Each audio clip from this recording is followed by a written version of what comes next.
And welcome back to Parc Fermé Parlay with Kieran Downey. We are fully in Italian Grand Prix weekend at Monza.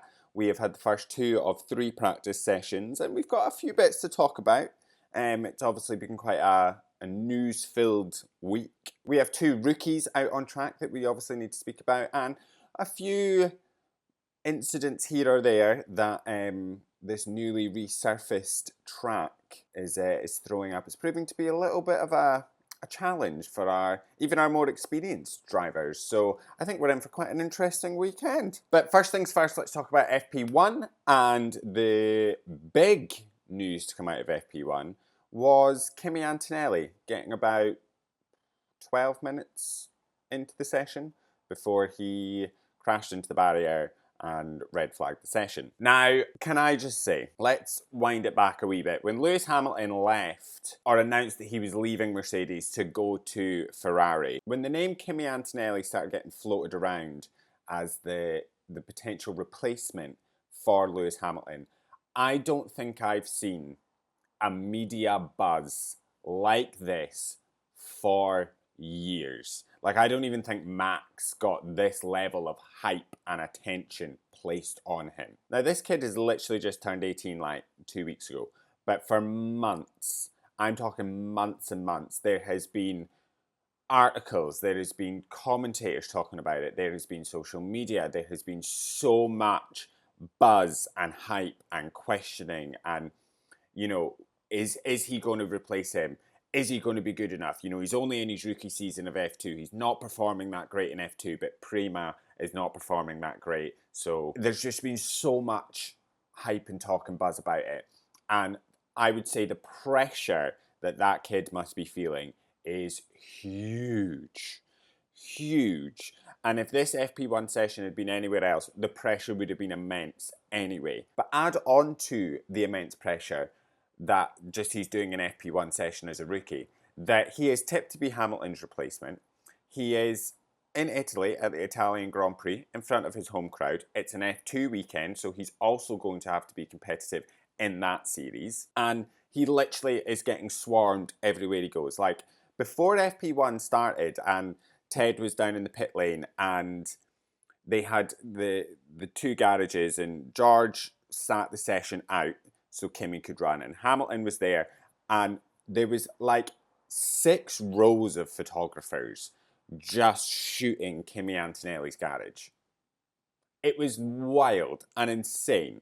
And a friend is actually at the racetrack, and he said when Kimi drove out the garage, the Italian crowd went wild. He was like, all you could hear was them shouting for him. So he's got pressure on him. It seems to me that Kimi is not the type of driver that would go out and just kind of take it chill. And I feel like that is because the pressure that he's feeling, he feels like he needs to go out and perform, and he wants to, you know, be fast and prove what he can do and be like, look, this is what I can do, because there's been so many questions about whether he's good or not. And he went out, and can I just say, his first flying lap, I think he was quickest.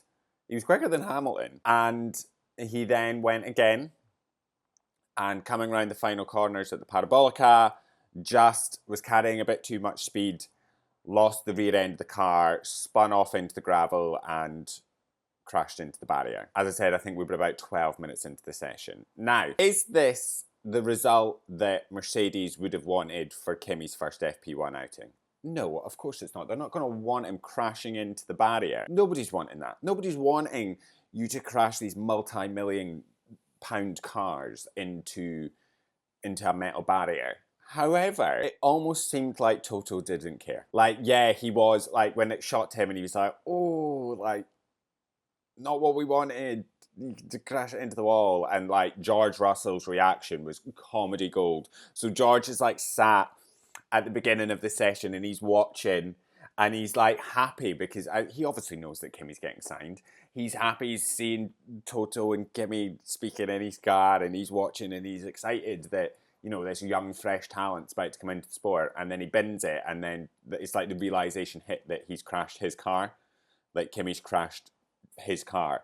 And George is like, because obviously one of the first questions is he okay? He's out the car, he's fine. The next question is, can the Mercedes pit crew fix that car for George to run it in FP2? They can. I think he missed about 10 minutes of the session. There has been a lot of comment saying Kimi's not ready, shouldn't be put into the sport, he's being fast-tracked, this is not okay, surely we could get somebody else in the car. Is Kimi Antonelli being fast-tracked? Yes, he has to be. Lewis Hamilton, they did not expect to have a seat free, Mercedes. Toto Wolff of Mercedes did not expect that Lewis Hamilton would make a move to Ferrari when he did. They thought they maybe had a couple of years still of Lewis and George together, that neither of them would move. They always knew Hamilton was going to leave the team at some point, and it was always going to be soon. Just how soon, they weren't prepared for. So they're probably thinking, do you know what? We've got a couple of years, we can get Kimi in the single-seaters, and you know what, even if he goes and wins F2, we can get him in reserve roles and sims, and you know, maybe we could stick him in Williams for a couple of years. I don't know.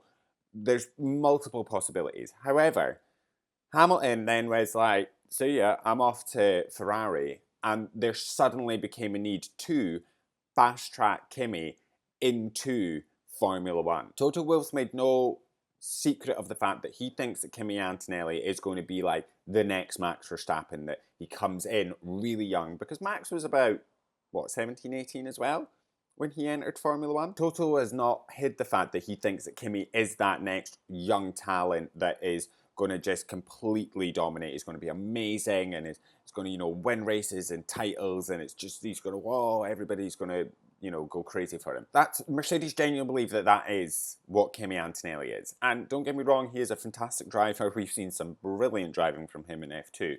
He is still 18 in his rookie year in F2, and he's about to be 18 going into his rookie year in F1, because I'm also under no illusion that Kimi Antonelli is getting signed.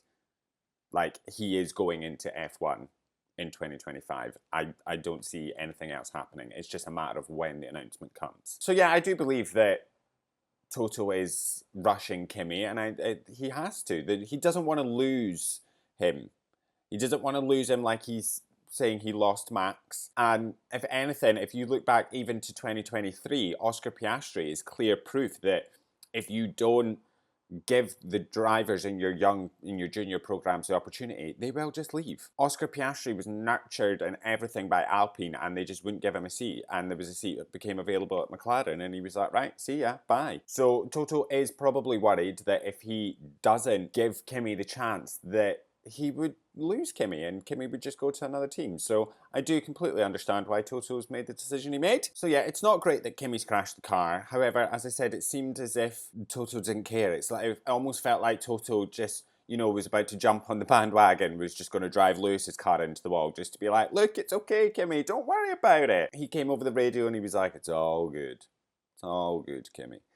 And, you know, Kimi obviously was like, I'm so sorry, I'm so sorry. And they're like, it's fine, don't worry about it. That is what Toto needs to do, because Kimi will, you know, he'll lose sleep over that, to be fair. I would lose sleep over it. But he went and got checked by the medical team, and he was straight back to the Mercedes garage and, you know, debriefing about what happened, and then he's straight in. And it's probably a good thing that he's got F2 this weekend as well, so he can get straight back into a car and, you know, shake off the crash that happened in F1. And that's what, to be fair, everybody said it. Martin Brundle said it, Toto said it, like everyone said it. This is going to happen.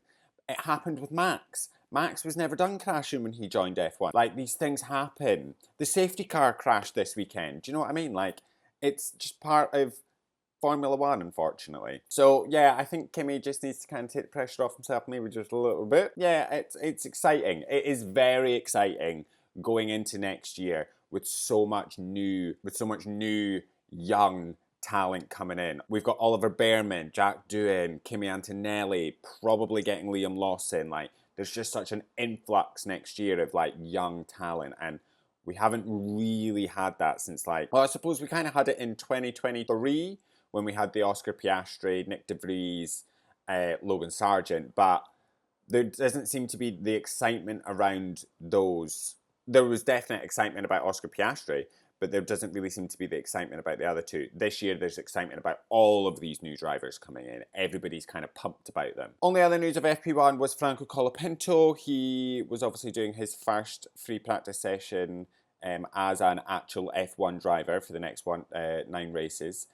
As he replaces Logan Sargent. He finished the session, I think, 17th, and even though Alex Albon was up in, I think, P8, FP1, I wouldn't say is a comparative session to what the race or qualifying might be like. I've said it many times. And Franco Colapinto is doing what Kimi Antonelli probably should have done, which was go out and just, ease himself into it and learn the track. And because they're very different cars to F2 cars, but to learn the track and learn how to drive these cars. And, he probably has, I will say, something that Antonelli doesn't, which is he has time. Nobody's expecting Colapinto to go out and do amazing things, to be honest, even though Vowles is saying that the best chance of points lies with Colapinto, not with Sargent. I'm not expecting huge things from him. And he has 9 races to be able to, he can afford to take a couple of races just to get himself into the swing of things, which Antonelli didn't really have. Antonelli had 1 free practice session, and I think he's going out again in Mexico. But he wanted to give it his all, whereas Colapinto could afford to take some time. He's got 3 practice sessions this weekend, whereas Antonelli only had 1. Other news from FP1 that kind of shocked me a little bit is Valtteri Bottas, the GOAT. Valtteri Bottas finished FP1 in P5. In a Sauber, P5. Do I think that that's representative of anything? No, not particularly.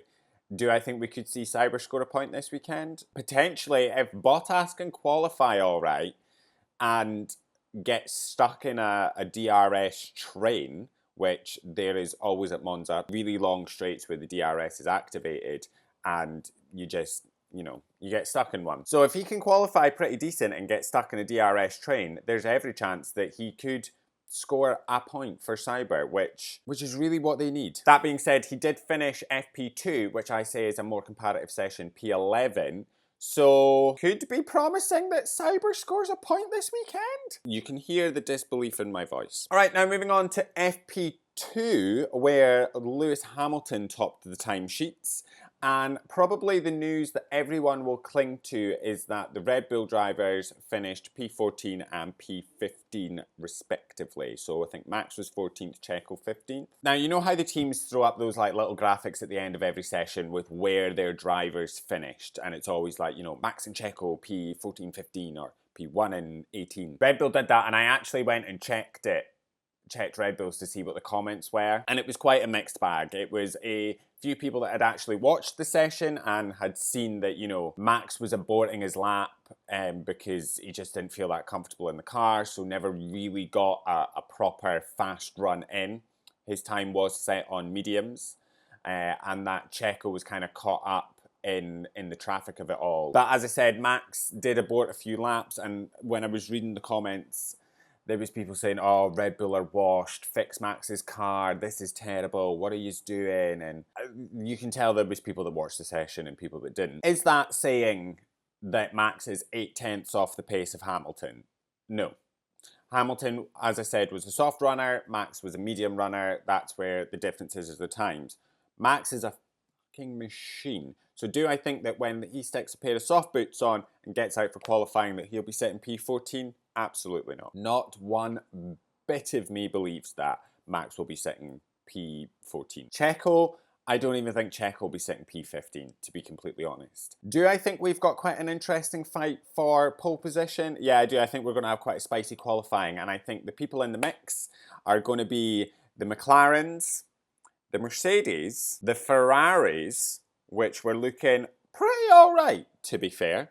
Pretty all right. I will forgive them for not actually doing a decent livery for Monza if they can, just be good on track.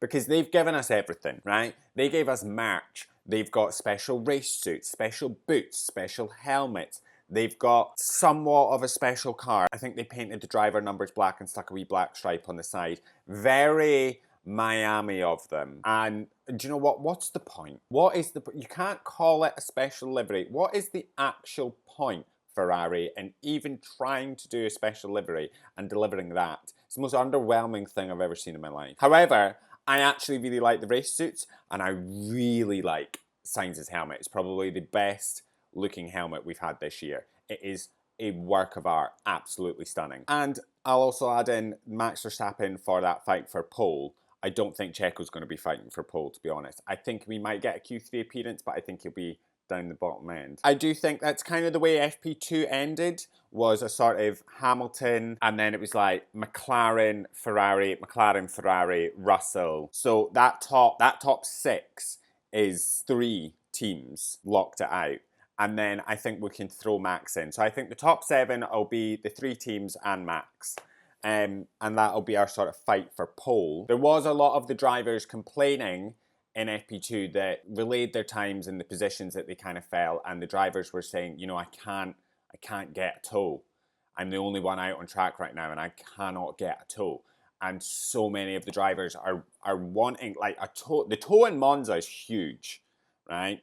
If you can get in that slipstream of the driver in front, it is massively beneficial. And so many of the drivers were complaining, being like, I'm the only one out on track trying to do a fast lap right now, and I can't get a slipstream. And if you ever need to know how important it is before we go into qualifying, go and watch the Formula 3 qualifying, where they actually split the qualifying into 2 groups so that they wouldn't have what essentially happened, which was every driver basically stopped on track near enough because they didn't want to be the one to lead the tow of cars, because they wouldn't get the slipstream, and actually everyone behind them would benefit from them because they'd be quicker, and literally came to a stop on the track. As I said, Formula 3 literally split them up, so we actually had 2 points where they both just plonked it. We're like, I'm not going. I don't want to be the one that leads this because I'm not going to get a good time in. And then in FP2, Franco Colapinto finished P17. He was about 2/10, I think, behind Alex Albon, and that's absolutely perfect. As I said,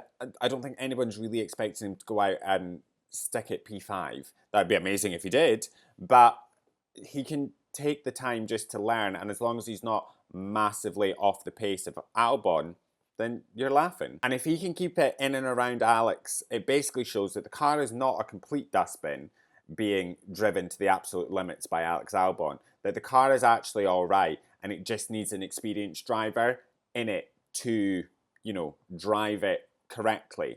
And that it basically shows that Logan Sargeant should probably have never been given a second year in Formula 1. So yeah, very exciting going into qualifying. I think there's quite a few things to look out for. That sort of battle for pole, where will Colapinto finish? Can Bottas secure a Q3 appearance? Potentially. I think he'll get into Q2. I definitely think he'll get into Q2. Where do I think Franco Colapinto will qualify? I think he'll get into Q2 as well. I think we'll see a wee Q2 appearance from Colapinto. And that is everything from us. We patiently await the announcement of Kimi Antonelli. It's probably going to be out by the time this podcast goes live. So if it is out, congratulations, Kimi Antonelli. Look forward to seeing what you can do next year in the Mercedes. Mad the trajectory of some of these drivers that are in like rookie seasons in F2, or are like fresh into F2, that are getting chances in F1. Like Kimi Antonelli, rookie season in F2, getting stuck straight into an F1 car. Franco Colapinto, rookie season in F2, jumping up to replace Logan Sargeant. Oliver Bearman, I think is pretty new into F2. Not having the great year, but he's moving into the Haas. And then Jack Doohan, not an F2 winner, but getting in an F1 seat for Alpine. And then you have the likes of Theo Pourchaire, who is obviously in IndyCar, or is he not anymore? He was in IndyCar, he was then booted, he was back in IndyCar, he's been booted again, can't keep track, but he was never even in contention for an F1 seat. Felipe Drugovich, another F2 champion, is currently the reserve driver, I think, for Aston Martin, and I know he's obviously tied to Aston Martin, but nobody's even looking at him to give him an F1 seat. So it's wild that actually winning the F2 championship doesn't mean much, to be honest, when you can come into F2 and somebody can think that you are going to be the next huge thing, Kimi Antonelli, and you can just basically bypass. Even he doesn't even need to win the F2 championship this year. He's literally come in. And what is Kimi Antonelli sitting at? Let's genuinely, what is Kimi F2 championship standings? He's P7 in the championship for F2. And it doesn't even matter. Does not matter where he finishes this year because he's already been confirmed pretty much. Toto Wolff's got it slipped twice now that he's going to be in F1 next year in Mercedes. So it just shows that actually winning the F2 championship's not everything, because we've got 2 winners of the F2 championship that have not even been whiffed at for a seat. Like, there's nothing for those guys ever getting a seat in F1 currently. No whispers, no rumours, nothing that they're even in contention. Yet we've got somebody that's just come into F2 that's just bypassing it pretty much into Formula 1. So yeah, if that is announced by the time this podcast comes out, well done, Kimi Antonelli, and look forward to see what you do next year. That is everything from us. We will be back after qualifying. I said this last time after our Logan Sargent podcast. I'm going to do a little bit of a plug. Again, hit that like button, hit the subscribe, follow along. We have probably about 4 episodes of the podcast a week with predictions, post-practice, post-quali, sprint, race reviews, breaking news, loads and loads of content coming out. So if you are enjoying it, please subscribe, follow along. It would mean the world. And follow along on social media, babes. In the show notes, all the links to TikTok, Twitter, Threads. I'm loving a bit of Threads. Instagram. Follow along for the journey. It's there's lots of content that you can be enjoying. But as I said, thank you very much. We will see you after qualifying. Enjoy the rest of your day. Love you. Bye.